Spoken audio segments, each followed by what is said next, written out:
ಶ್ರೀ ಸದ್ಗುರು ಸಿದ್ಧಾರೂಢಾಯ ನಮಃ. ನೀವೆಲ್ಲ ನಿನ್ನಿನ ದಿವಸ ಮೀಮಾಂಸಕ, ನ್ಯಾಯ, ವೈಶೇಷಿಕ, ಸಾಂಖ್ಯ, ಪತಾಂಜಲಿ ಅಂತಕ್ಕಂಥ ಬೇರೆ ಬೇರೆ ಮತಗಳ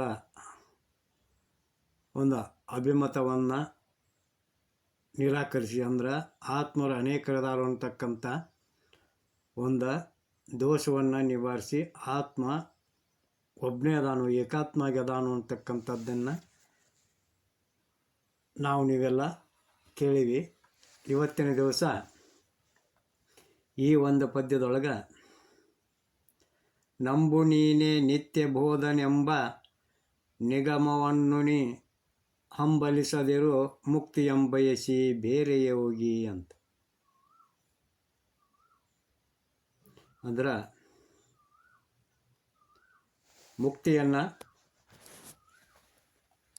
ಅಪೇಕ್ಷೆ ಮಾಡುವಂಥ ಸಾಧಕನೇ ನೀ ಕೇಳು ಅಂತ ಹೇಳ್ತಾರೆ.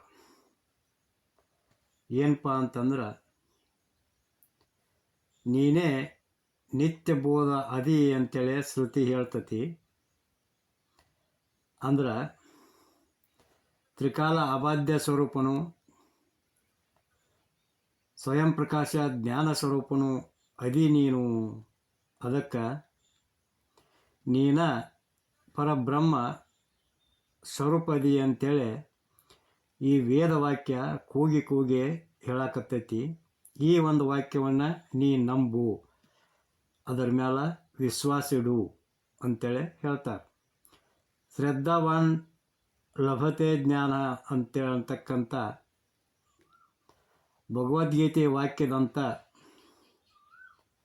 ವೇದ ಮತ್ತು ಗುರುಗಳ ವಾಕ್ಯದೊಳಗೆ ನಂಬಿಕೆ ಇಡು ಅಂತ ಹೇಳ್ತಾರೆ.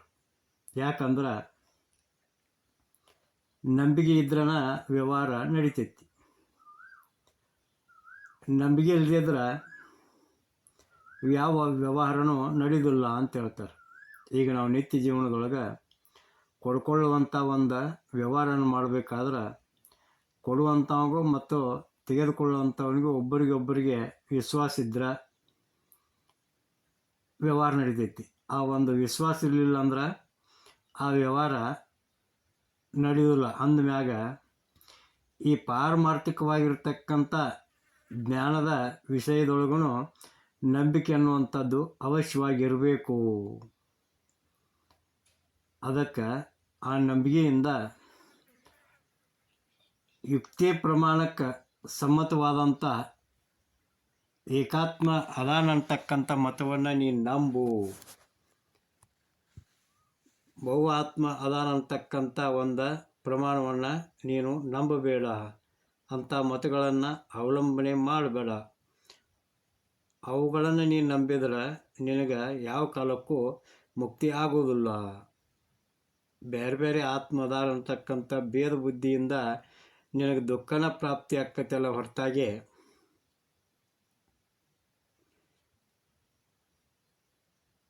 ಅಲ್ಲಿ ನಿನಗೆ ಸುಖ ಅನ್ನುವಂಥದ್ದು ಸಿಗೋದಿಲ್ಲ. ಅದಕ್ಕೆ ಆ ಆತ್ಮ ಭೇದವಾದಿಗಳ ಮತವನ್ನು ಅವಲಂಬನೆ ಮಾಡ್ದ ಅಭೇದಾತ್ಮನಂತ ಹೇಳ್ತಕ್ಕಂಥ ಅದ್ವೈತ ಮತವನ್ನು ನೀನು ನಂಬು. ಅಂದ್ರೆ ಮಾತ್ರ ಅತ್ಯಂತ ದುಃಖ ನಿವೃತ್ತಿ, ಪರಮಾನಂದ ಪ್ರಾಪ್ತಿ ರೂಪ ಮೋಕ್ಷ ಅಗತ್ಯವಾಗಿ ಅಕ್ಕತಿ ಅಂತೇಳಿ ಹೇಳ್ತಾರೆ. ಬಳಿಕ ಮುಂದಿನ ನುಡಿಯೊಳಗೆ ಏನು ಹೇಳ್ತಾರೋ ಅಂತಂದ್ರೆ, ಕೀಟವು ತಾನು ಭೃಂಗವಾಗದಿದ್ದರೂ ಭೃಂಗದ ಧ್ಯಾನ ಅಥವಾ ಚಿಂತನೆಯನ್ನು ಮಾಡುವುದರಿಂದ ಬೇಗನೆ ಭೃಂಗವಾಗುವುದು. ಹಂಗೆ ನೀನು ಪರಮಾತ್ಮನೇ ಇದ್ದು ಪರಮನಾಗುವುದು ಏನೂ ಆಶ್ಚರ್ಯವಿಲ್ಲ ಅಂಥೇಳಿ ಕೈಮುತಿಕ ನ್ಯಾಯವನ್ನು ಹೇಳಕತ್ತಾರೆ. ಈ ಕೈಮುತಿಕ ಅಂದ್ರೆ ಇನ್ನೇನು ಹೇಳ್ತಕ್ಕದ್ದೊಂದು ಅಂತಕ್ಕಂಥ ಅರ್ಥ ಇರ್ತತಿ. ಹೆಂಗಂದ್ರೆ, ಆ ಭೃಂಗವಲ್ಲದಂಥ ಕೀಟ ಭೃಂಗ ಆದಮೇಲೆ ಪರಮಾತ್ಮನಾಗಿದ್ದ ನೀನು ಪರಮಾತ್ಮನ ಆಗೋದ್ರೊಳಗೆ ಏನೇನೋ ಸಂಶಯ ಇಲ್ಲ, ಇನ್ನೇನು ಹೇಳ್ಬೇಕು ನಿನಗೆ ಅಂತಕ್ಕಂಥ ಒಂದು ಭಾವವನ್ನು ಹೇಳ್ತಾರೆ. ಹೆಂಗಂದ್ರೆ, ತಾನಲ್ಲದ ಭೃಂಗ ಭಾವನೆಗಳಂದವನು ಅನುಮಾನವಿಲ್ಲದಂತೆ ಗಡಕೀಟನರಿವ ನೀನಾದ ಪರಮಾತ್ಮ ತತ್ವವನ್ನು ನೀನೊಂದಿರಲಾವ ಹಾನಿಯುಂಟು ತ್ವಂ ಬ್ರಹ್ಮಾಸ್ಮಿ ಎಂದು ಶಾಸ್ತ್ರವಿರುವುದಾಗಿ ಅಂತ. ಇದರ ಅರ್ಥ ಏನಪ್ಪ ಅಂತಂದ್ರೆ, ಒಂದು ಕೀಡಿ ಅಥವಾ ಕೀಟ, ನಾವೆಲ್ಲ ಕೀಡಿ ಅಂತ ಏನು ಹೇಳ್ತೀವಲ್ಲ, ಅದು ಸರಿಸುಮಾರು ಬೆಳೆದು 21ನೇ ದಿವಸಕ್ಕೆ ಅದೇನು ಮಾಡ್ತೈತಿ ಅಂದ್ರೆ, ಹಾರಾಡುವಂಥ ಭೃಂಗವನ್ನು ನೋಡಿ, ಅಂದ್ರೆ ಪತಂಗವನ್ನು ನೋಡಿ, ಆ ಪತಂಗದ ಒಂದು ಚಿಂತನೆಯನ್ನು ಮಾಡ್ತಾ ಅದು ಪತಂಗನೇ ಹೆಂಗಾಕತಿ, ಭೃಂಗನೇ ಹೆಂಗಾಕತ್ತಲ್ಲ, ಹಂಗೆ ಕುರುಳಿ ಕುಕಾರ ಅಂತಕ್ಕಂಥ ಕೀಟ ಒಂದು ಮಣ್ಣಿನ ಮನೆಯನ್ನು ಕಟ್ಟಿ ಅದರೊಳಗೆ ಹಸಿರು ಬಣ್ಣದ ಹುಳುಗಳನ್ನು ಮುಳ್ಳಿನಿಂದ ಚುಚ್ಚಿ ಅವನ್ನು ಒಳಗಿರಿಸಿ ಒಂದು ಹಸಿ ಮಣ್ಣಿನಿಂದ ಆ ಮನೆಯ ಬಾಯಿಯನ್ನು ಮುಚ್ಚಿ ಅದರ ಸುತ್ತ ಗುಯ್ ಅಂತೇಳಿ ತಿರ್ಗಾಕತ್ತಿರ್ತೈತಿ. ಅದರ ಧ್ವನಿ ಕೇಳಿದಂಥ ಆ ಗೂಡಿನೊಳಗೆ ಇದ್ದಂಥ ಆ ಹಸಿರು ಹುಳುಗಳು ಅದು ನಮ್ಮನ್ನು ಚುಚ್ತತಿ ಅಂತೇಳಿ ಬರೀ ಅದೇ ಒಂದು ಪತಂಗದ ಒಂದು ಕುಡ್ಡಿ ಕುಕ್ಕಾರದ ಚಿಂತನೆಯನ್ನು ಮಾಡಿ ಏನಕ್ಕತಿ, ಅವು ಮುಂದೆ ಆ ಮಣ್ಣಿನ ಗೂಡಿನೊಳಗಿಂದ ಪತಂಗಾಗೆ ಭೃಂಗ ರೂಪದೊಳಗೆ ಹೆಂಗೆ ಹೊರಗೆ ಬರ್ತಾವು, ಹಂಗೆ ಆ ಒಗದೇ ಇದ್ದಂಥ ಹುಳು ನಾನು ಭೃಂಗ ಹಾಕ್ತೇನೆ ಅಂತಕ್ಕಂಥ ಒಂದು ಭಾವನೆಯನ್ನು ವ್ಯಕ್ತಪಡಿಸ್ತಾ ಚಿಂತೆಯನ್ನು ಮಾಡ್ತಾ ಅದು ಅಂಥ ಬರೀ ಒಂದು ಚಿಂತನೆಯಿಂದನೇ ಭೃಂಗ ಆಕ್ಕತಿ ಪತಂಗ ಆಕ್ಕತಿ ಅಂದಮೇಲೆ ನೀನು ಮೊದಲ ಪರಮಾತ್ಮ ಸ್ವರೂಪ ಇದೀಪ ಅಂದಮೇಲೆ ನೀ ಪರಮಾತ್ಮ ಆಗೋದ್ರಾಗ ಏನೂ ಆಶ್ಚರ್ಯ ಇಲ್ಲ ಅಂತೇಳಿ ಹೇಳ್ತಾರೆ. ಚಿಂತನೆಯಿಂದ ಆಗದ್ದು ಆದಮೇಲೆ ನೀನು ಆಗುವಲ್ಲಿ ಏನೂ ಸಂದೇಹವಿಲ್ಲ ಅಂತ ಹೇಳ್ತಾರೆ. ಅಂದ್ರೆ ಒಂದು ಕೀಡಿ ತನ್ನ ಜೀವನ ಚಕ್ರವನ್ನು 21 ದಿವಸದಲ್ಲೇ ಮುಗಿಸಿ ತನ್ನ ಮೈಸುತ್ತ ಗೂಡನ್ನು ಕಟ್ಟಿಕೊಂಡ ನಂತರ ಅದು ಆ ಒಂದು ಗೂಡಿನೊಳಗೆ ಪತಂಗವಾಗಿ ಪರಿವರ್ತನೆ ಹೊಂದಿ ಆ ಗೂಡನ್ನು ಒಡೆದು ಪತಂಗವಾಗಿ ಹೆಂಗೆ ಹೊರಗೆ ಬರ್ತೈತೋ ಹಂಗೆ ನಿನ್ನೊಳಗನ ಪರಮಾತ್ಮದಾನು, ನೀನು ಪರಮಾತ್ಮ ಆಗೋದ್ರೊಳಗೆ ಆಶ್ಚರ್ಯ ಏನೈತಿ ಅಂತೇಳಿ ಕೇಳ್ತಾರೆ. ಅದಕ್ಕೆ ಈ ದೇಹದೊಳಗೆ ಸಾಕ್ಷಿ ಪ್ರತ್ಯೇಗಾತ್ಮನಾದಂಥ ಪರಮಾತ್ಮನೇ ನೀ ಅಂತೇಳಿ ಮಹಾವಾಕ್ಯ ಹೇಳ್ತೈತಿ. ಆದ್ದರಿಂದ ಅಹಂ ಬ್ರಹ್ಮಾಸ್ಮಿ ಅಂತೇಳಿ ಚಿಂತನೆ ಮಾಡಿದ್ರೆ, ಧ್ಯಾನ ಮಾಡಿದ್ರೆ ನೀ ಪರಮಾತ್ಮ ಆಗೋದ್ರೊಳಗೆ ಏನು ಆಶ್ಚರ್ಯ ಇಲ್ಲ. ಅರ್ಥಾರ್ಥ ಸೋಹಂ ರೂಪ ಚಿಂತನವನ್ನು ಮಾಡು, ಬ್ರಹ್ಮವೇ ಇರುವಿ ಮತ್ತು ಬ್ರಹ್ಮವೇ ಆಗುವಿ ಅಂತಕ್ಕಂಥ ಭಾವವು. ಅದಕ್ಕೆ ಹಿಂಗೆ ನೀ ತಿಳ್ಕೊಂಡ ತತ್ವಮಸಿ ಅಂತಕ್ಕಂಥ ವೇದ ವಾಕ್ಯವನ್ನು ನಂಬು. ಆ ವಾಕ್ಯದೊಳಗೆ ಯಾವುದೇ ರೀತಿ ಸಂಶಯವನ್ನು ಇಟ್ಕೋಬೇಡ, ಯಾವುದೇ ರೀತಿ ಸಂಶಯವನ್ನು ಪಡಬೇಡ ಅಂತ ಹೇಳ್ತಾರೆ. ಬಳಿಕ ಮುಂದಿನ ಒಂದು ನುಡಿಯೊಳಗೆ ಏನು ಹೇಳ್ತಾರೋ ಅಂತಂದ್ರೆ, ನಾನು ಸುಖಿ ದುಃಖಿ ಸಂಸಾರಿಯಾಗುವ ಜೀವನಿರುತ್ತೇನೆ ಎಂಬುದನ್ನು ಅನುಭವವಿರೋದ್ರಿಂದ ಆ ಪರಮಾತ್ಮನೇ ನೀನಿದ್ದೆ ಅಂತಕ್ಕಂಥ ವೇದವಾಕ್ಯ ನಂಬಲಿಕ್ಕೆ ಬರುವುದಿಲ್ಲ ಅಂತಕ್ಕಂಥ ಸಂಶಯ ಬಂದರೆ, ಶಂಕೆ ಮಾಡಿದ್ರೆ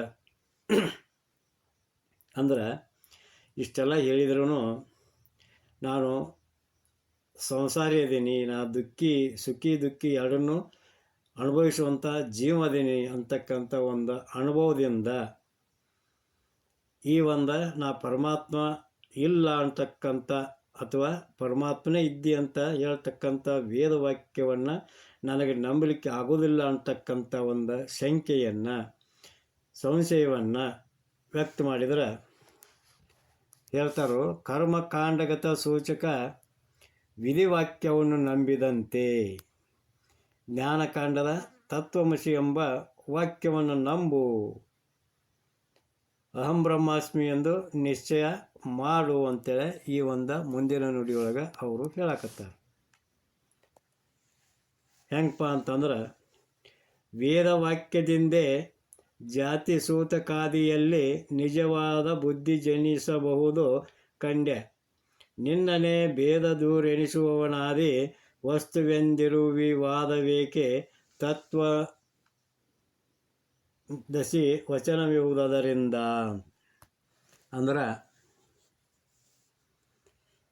ಈ ಕರ್ಮೋಪಾಸನೆ ವೇದವಾಕ್ಯದಿಂದ ನೀ ಏನು ತಿಳ್ಕೊಂಡಿ ಅಂತಂದ್ರೆ, ನಾ ಇಂಥ ಧರ್ಮದವ, ಇಂಥ ಜಾತಿಯವ ಅಂಥೇಳಿ ತಿಳ್ಕೊಂಡ ನಾವು ಆ ಕರ್ಮೋಪಾಸನೆಯ ಆಚಾರ ವಿಚಾರಗಳನ್ನು ಹೆಂಗೆ ನಾವು ಆಚರಣೆ ಮಾಡ್ತೀವಿ ಹಂಗೆ ಅಂತ ಹೇಳ್ತಾರೆ. ಹೆಂಗಪ್ಪ ಅಂತಂದ್ರೆ, ಒಬ್ಬ ಸಂಬಂಧಿಕರೊಳಗೆ ತೀರ್ಕೊಂಡಿದ್ದ ಅಂತಕ್ಕಂಥ ಸುದ್ದಿಯನ್ನು ನಾವು ಕೇಳಿದ್ದೀವಿ ಅಂದ್ರೆ, ಸತ್ತು ಸುದ್ದಿಯನ್ನು ನಾವು ಕೇಳಿದ್ದೀವಿ ಅಂತಂದ್ರೆ, ಆವಾಗ ನೀ ಯಾರನ್ನೂ ಮುಟ್ಟೋಂಗಿಲ್ಲ, ಯಾವುದೇ ಕರ್ಮೋಪಾಸನೆಗಳನ್ನು ಮಾಡಿಕೂಡ್ದು ಅಂತೇಳಿ ಹೇಳ್ತಾರೆ. ಹಂಗೆ ಆ ಸತ್ತು ಸುದ್ದಿ ಕೇಳಿ ನನಗೆ ಸೂತ್ಕಾತು ಅಂತೇಳಿ ಆ ಕರ್ಮಪರವಾಗಿರ್ತಕ್ಕಂಥ ಆಚರಣೆಯೊಳಗೆ ವಿಶ್ವಾಸ ಇಟ್ಟು ನೀ ಹೆಂಗೆ ಆ ಸೂತಕ ಆಚರಣೆ ಮಾಡ್ತೀಯಲ್ಲ, ಆ ಆಚರಣೆ ಹೆಂಗೈತಿ ಅಂದ್ರೆ, ಸತ್ತು ಕೂಡಲೇ ನಿನಗೆ ಸೂತಕ ಬರಲಿಲ್ಲ, ಅಥವಾ ಅದು ಬಂದು ಹೋದದ್ದೂ ನೀ ಕಂಡಿಲ್ಲ. ಆ ಸುದ್ದಿ ಹೇಳಕ್ಕೆ ಬಂದವ ಸತ್ತು ಸುದ್ದಿ ಹೇಳಿದ ಮೇಲೆ ಅವ ಹೇಳಿದಂಥ ಮಾತು ಕೇಳಿ ನಿನಗೆ ಸೂತಕ ಬಂತು, ನಾನು ಸೂತಕಿ ಅಂತೇಳಿ ನಿಶ್ಚಯ ಮಾಡಿದೆ. ಹೆಂಗೆ ಈ ಕರ್ಮೋಪಾಸನೆಯ ವೇದವಾಕ್ಯ ಹೇಳಕತ್ತೈತಿದನಂತೇಳಿ ಹೆಂಗೆ ನೀ ಹೇಳ್ತೀಯಲ್ಲ, ಹಂಗೆ ಕರ್ಮಪರ ವೇದವಾಕ್ಯದೊಳಗೆ ವಿಶ್ವಾಸ ಇಟ್ಟಿಯಲ್ಲ, ಹಂಗೆ ಜ್ಞಾನ ಕರ್ಮೋಪಾಸನೆಯನ್ನು ಬಿಟ್ಟ ಜ್ಞಾನೋಪಾಸನೆಯಲ್ಲಿ ಜ್ಞಾನಕಾಂಡಗತ ವೇದವಾಕ್ಯದೊಳಗೆ ನಿನಗೆ ಯಾಕೆ ವಿಶ್ವಾಸ ಇಲ್ಲ ಹೇಳು ಅಂತೇಳಿ ಕೇಳ್ತಾರೆ. ಇದರ ಅರ್ಥ ಏನಪ್ಪ ಅಂತಂದ್ರೆ, ಕರ್ಮಪರವಾಗಿರ್ತಕ್ಕಂಥ ಕರ್ಮೋಪಾಸನೆಯ ವಾಕ್ಯವನ್ನು ನಂಬಿದಂಗೆ ಜ್ಞಾನಪರ ವಾಕ್ಯ ನೀನ ಪರಮಾತ್ಮ ಅದಿ ಅಂತೇಳಿ ಹೇಳ್ತೈತಿ. ಅದಕ್ಕೆ ಈ ವಾಕ್ಯವನ್ನು ನೀನು ಅವಶ್ಯವಾಗಿ ನಂಬಕಬೇಕು. ಆ ಸತ್ತು ಸುದ್ದಿಯನ್ನು ಕೇಳಿ ಸೂತಕ ಆತು ಅಂತ ಹೆಂಗೆ ನಂಬ್ತಿ, ಹಂಗೆ ಗುರುಗಳು ತ್ವಂ ತದಸಿ ನೀನೇ ಬ್ರಹ್ಮನೆಂದು ಹೇಳಿದರೆ ಯಾಕೆ ನಂಬಲಿಕ್ಕೆ ಆಗೋದಿಲ್ಲ? ಜೀವ ಪರಮರ ಭೇದವನ್ನು ನಿರಾಕರಿಸಿ ಅಭೇದವನ್ನು ಹೇಳುವಂಥ ವೇದವಾಕ್ಯವನ್ನು ನೀನು ಅವಶ್ಯವಾಗಿ ನಂಬತಕ್ಕದ್ದು ಅಂತೇಳಿ ಹೇಳ್ತಾರೆ. ಇನ್ನು ಮುಂದಿನ ನುಡಿಯೊಳಗೆ ಏನು ಹೇಳ್ತಾರೋ ಅಂತಂದ್ರೆ, ಬಳಿಕ ಅಜ್ಞಾನದಿಂದ ನಿನ್ನಲ್ಲಿ ಜೀವಭಾವವು ಬಂದಿರುತ್ತದೆ. ಅಂದ್ರೆ ನಿನ್ನೊಳಗಿರ್ತಕ್ಕಂಥ ಅಜ್ಞಾನದಿಂದ ನಾ ಜೀವದಿನಿ ಅಂತಕ್ಕಂಥ ಒಂದು ಭಾವನೆ ನಿನ್ನೊಳಗೆ ಬಂದೈತಿ. ಅದು ಭ್ರಾಂತಿ ರೂಪ ಆಗೈತಿ, ಅದು ನಿಜ ಅಲ್ಲ. ಹೆಂಗಪ್ಪ ಅಂತಂದ್ರೆ, ಈ ನುಡಿಯೊಳಗೆ ಹೇಳ್ತಾರೋ, ರಾಮಚಂದ್ರನಲ್ಲಿ ನರನೆಂಬುದಾಗಿ ನಾರದನ ನೇಮ ಉಪದೇಶವಿಳಿದಾದುದಚ್ಯುತ ತತ್ವವೇ ಆ ಮತದ ಪರಿ ನಿನ್ನ ಜೀವಭಾವವಳಿದು ನಿಶ್ಚೀಮ ಶಂಭುಲಿಂಗವಾಗಿ ರೇಖಮೇವಿನಲ್ ಶ್ರುತಿ ಅಂತ. ಅಂದ್ರೆ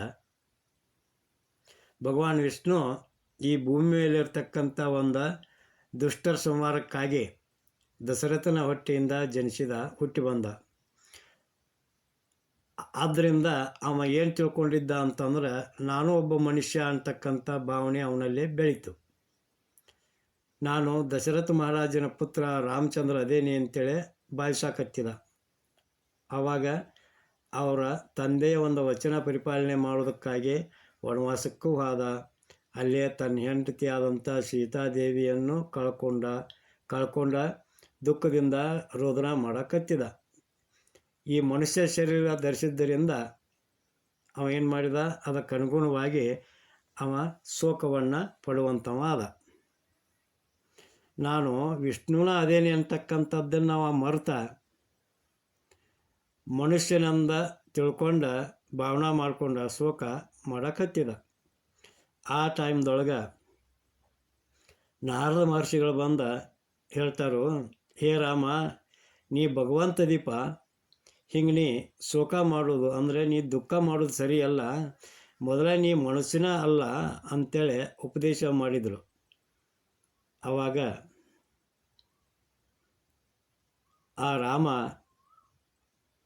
ನಾ ವಿಷ್ಣು ಅದೇನೆ ಅಂತೇಳಿ ತಿಳ್ಕೊಂಡು ಕೂಡ್ಲೇನ ತನ್ನ ದುಃಖವನ್ನು ನೀಗಿದ ಅಂಥೇಳಿ ಒಂದು ಕಥೆಯನ್ನು ಹೆಂಗೆ ಹೇಳ್ತಾರೋ ಹಂಗೆ ನೀನು ಸಚ್ಚಿದಾನಂದ ಬ್ರಹ್ಮ ರೂಪನೇ ಅದಿ. ಹಂಗಿದ್ದು ಕೂಡ ಅಜ್ಞಾನದಿಂದ ನಾನು ಜೀವನ ಅದೇನಿ, ನಾನಾ ಕರ್ತ, ನಾನಾ ಭಕ್ತ, ನಾನಾ ಸಂಸಾರಿ ಅಂತೇನೇನು ಭಾವಿಸಿ ಅಲ್ಲ, ವಿಚಾರ ಮಾಡಿ ನೋಡಿದ್ರೆ ನೀನು ಕೂಡ ಪರಬ್ರಹ್ಮನೇ ಅದಿ.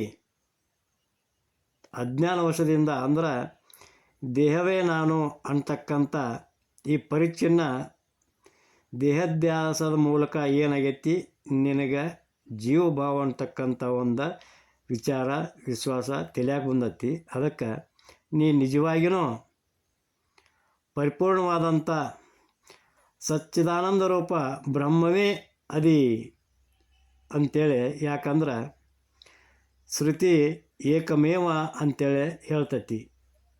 ಏಕಂ ಅಂತಕ್ಕಂಥ ಪದದಿಂದ ಸ್ವಗತ ಭೇದವನ್ನು, ಏವ ಅಂತಕ್ಕಂಥ ಪದದಿಂದ ಸಜಾತಿ ಭೇದವನ್ನು, ಅದ್ವಿತೀಯ ಅಂತಕ್ಕಂಥ ಪದದಿಂದ ವಿಜಾತಿಯ ಭೇದವನ್ನು ನಿರಾಕರಿಸಿ ಅಖಂಡೈಕ ರಸವಾದ ಬ್ರಹ್ಮವು ಒಂದೇ ಅಂತೇಳಿ ಹೇಳ್ತತಿ. ಆದ್ದರಿಂದ ನೀನು ಪರಬ್ರಹ್ಮ ಸ್ವರೂಪನೆ ಅಂತೇಳಿ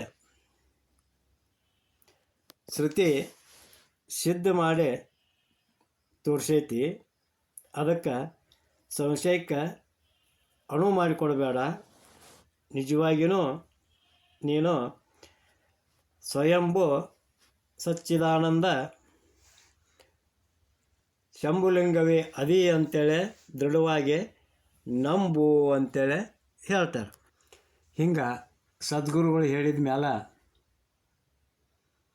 ಎಲ್ಲರಿಗೂ ನಾನು ಆತ್ಮಸ್ವರೂಪದೀನಿ, ನಾನು ಜೀವಲ್ಲ ಅಂತಕ್ಕಂಥ ಅಪರೋಕ್ಷ ಜ್ಞಾನ ಆತು. ಹಂಗಾದ್ಮ್ಯಾಗೂ ಅದು ಹಂಗೆ ಆಕ್ಕತಿ ಅಂತೇಳಿ ಕೆಲವೊಂದಷ್ಟು ಜನ ಸಂಶಯ ಉಳ್ಳವ್ರು ಇರ್ತಾರೆ. ಕೆಲವರಂತೂ ವಿಪರೀತವಾಗಿ ಜೀವನೇನಾದೇನಿ ಅಂತಕ್ಕಂಥ ಒಂದು ನಿಶ್ಚಯ ಮಾಡ್ತಾರೆ. ಹಿಂಗಾಗಕ್ಕೆ ಕಾರಣ ಏನು ಅಂತೇಳಿ ಕೇಳಿದ್ರೆ, ಈ ಒಂದು ಪ್ರಶ್ನೆಗೆ ಉತ್ತರವನ್ನು ನಾವು ನಾಳಿನ ಪದ್ಯದೊಳಗೆ ನೋಡೋಣಂತ. ಹೆಂಗಂದ್ರೆ, ಗುರುಗಳು ಒಂದೇ ಥರವಾಗಿ ಉಪದೇಶ ಮಾಡ್ತಾರಂದ್ರೂ ಕೂಡ ಆ ಉಪದೇಶವನ್ನು ಶ್ರವಣ ಮಾಡುವಂಥ ಶ್ರೋತೃಗಳ ಅಧಿಕಾರ ತಾರತಮ್ಯ ಮೂಲಕ ಅವ್ರವ್ರ ತಿಳುವಳಿಕೆ ಬೇರೆ ಆಗಿರ್ತೈತಿ. ಆದ್ರೆ ಗುರುಗಳ ಉಪದೇಶದೊಳಗೆ ಭೇದಿಲ್ಲ. ಆದ್ರೆ ಅಧಿಕಾರಿಗಳೊಳಗೆ ಅಂದ್ರೆ ಕೇಳುವವರೊಳಗೆ ಭೇದ ಉಂಟಂತೇಳಿ ಹೇಳುವಂಥ ಒಂದು ಪದ್ಯವನ್ನು ನಾಳೆ ನಾವು ನೀವೆಲ್ಲ ನೋಡೋಣಂತ. ಇವತ್ತಿನ ಈ ಒಂದು ಪ್ರವಚನಕ್ಕೆ ಮಂಗಲವನ್ನು ನೀಡೋಣಂತ. ಜಯ ಮಂಗಲಂ, ಜಯ ನಮಃ ಪಾರ್ವತಿ ಪತಿ ಶಿವ ಹರ ಹರ ಮಹಾದೇವ. ಶ್ರೀ ಸದ್ಗುರು ಸಿದ್ಧಾರೂಢಾಯ ನಮಃ. ಶ್ರೀಮನ್ ನಿಜಗುಣ ಶಿವಯೋಗಿ ಮಹಾರಾಜ್ ಕಿ ಜೈ.